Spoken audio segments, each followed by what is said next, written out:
ஒரு ஜாதகர் பிறக்கும்போது பிறப்பு ஜாதகத்தில் 8ல் சனி இருந்தால் அது சிறப்பு.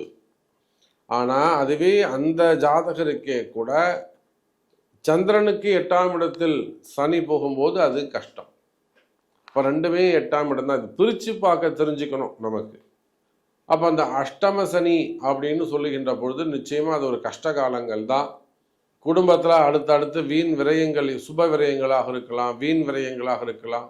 கையில் காசு பணமே தங்களை சாமான். நான் இப்போ தான் ஒரு கடன் வாங்கினேன், ஒரு பர்சனல் லோன் போட்டிருக்கேன், இதை சமாளிக்கிறதுக்கு ஒரு லோன் வாங்கினேன், கொஞ்சம் கை மாத்தா வாங்கினேன் அப்படின்னு சொல்லிட்டு அடுத்தடுத்து கடன் வாங்குவது, அதை சமாளிக்க முடியாமல் கொஞ்சம் திணறுவது. ஒரு பக்கம் இப்படி போயிட்டு இருக்குன்னா மறுபக்கம் தொழிலில் அபிவிருத்தி, டெவலப்மெண்ட், ஸ்டெப் பை ஸ்டெப்பாக வளர்ச்சிகள் வந்து கொண்டே இருக்கும். அப்போ ஒரு பக்கம் பிஸ்னஸில் வளர்ச்சி, ஃபுல் கான்சன்ட்ரேஷன்ஸ், இன்னொரு பக்கம் கடன் வளர்ச்சி வளர்ந்து கொண்டே போவது. இதை ரெண்டையும் சமாளிக்கக்கூடியது தான் சிம்ம ராசி அன்பர்களின் தற்போதைய நிலை.